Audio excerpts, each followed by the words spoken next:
Throwing gasoline on a fire to try to put it out. It's just going to encourage further consumerism and the debt slavery. It's definitely not the answer. We're just enslaving the people. It's just unreal.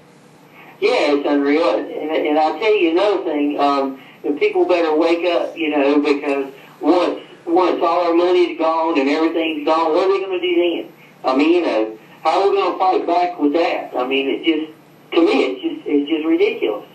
Well, it's like Brian said earlier, we're just putting a Band-Aid on the situation. There's no currency in the history of the world that's been printed out of thin air that's survived, and we're finally seeing the death pangs of the end of the dollar. Sadly, for all of us that have worked and had faith in the system, those that are asleep, especially, has got big money in the bank, they're being robbed.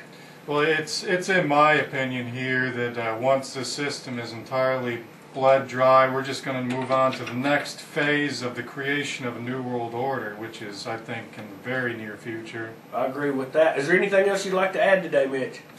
No, I just wanted to applaud that guy that was on, and I'm glad that he at least is trying to get the Christian principles back into the system. And I applaud y'all for the work y'all do as well. Hey, thank you, sir. And his website's returnamerica.org. And we got another phone call. You're on the Real News. Yes, Baron, this is Dave. How are you today? Great, sir. How about yourself? Good, good. I just like to make one comment that all this going on to Wall Street, the bailout, the debt, the allowing all the manufacturing to march out of the country over the course of the last 10, 15 years, all this stuff points in one direction.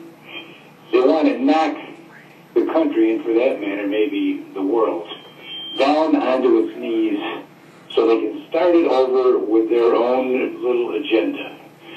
That pretty much says it all as far as I'm concerned. Absolutely, sir. It's going to solidify and consolidate power at the very top.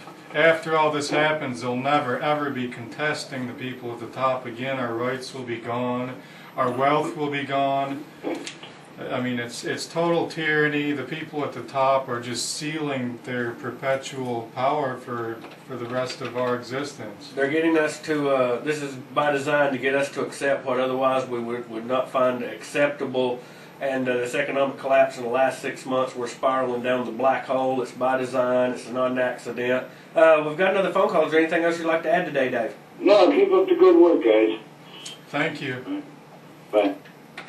Hey, we're on the Real News. You've got about 60 seconds. Okay. Do you guys foresee in our future us having our own internal civil war? Possibly, but I don't know if the American people's got the backbone to stand up and resist tyranny anymore. I see more of a chaotic type of situation where there's just chaos through the landscape. No one in particular is fighting each other. I see more people in poverty fighting anyone that's in charge more than just... More of a riot. Right. More of civil unrest like we're seeing across Europe. But I think that's coming to America, and I think all the signs indicate it, and I think the federal government's getting ready for it, and that's why they're practicing today in New Orleans, and that's why the troops are coming back home, and that's why H.R. 645 is going through Congress. Well, like you guys say, God protect us all. Hey, we appreciate you calling today. Is there anything else you'd like to add today? No, just like the show and keep doing a good job, guys. Hey, thank you very much. We appreciate all of our phone calls, and we're going to go ahead with, give us quote of the week, Brian. And this is very relevant to this week, of course. I have many serious questions about Mr. Holder's nomination. At the top of the list are his anti-Second Amendment rights positions. He's clearly advocated nearly universal licensing and registration, and he's joined the filing and the brief on the District of Columbia v. Heller U.S. Supreme Court case arguing the Second Amendment was not an individual right. That is deeply disturbing. And that was this week U.S. Senator David Vitter of Louisiana.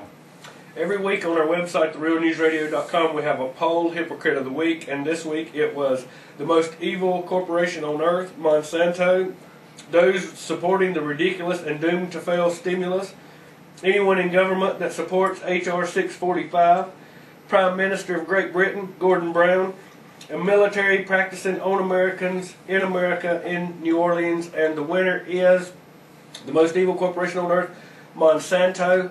Again, any of the videos we play, you can find them on our website, therealnewsradio.com. You can email us on air at therealnewsradio.com. We like to hear from our listeners, and we appreciate all of our callers. A lot of times the callers make some of the best points. As it stands right now, we don't have a guest scheduled for next week, so maybe we'll have more time to include more of the listeners. There's a lot of stuff going on in the country, a lot of news that we maybe wasn't able to get into today, but there's just so much. I mean, we have to pick and choose. I know, Brian, we come down and we bring more information than we ever use, but we're just in a troubling time in our country. We want to report information that people didn't get in the mainstream. We're about to sign off the largest piece of legislation in our history, financially. The government in the last 6 months has failed the American people miserably. And until next week, this is Farron, Ty, Brian, and Jennifer filling in as our camera woman, saying, God help us all.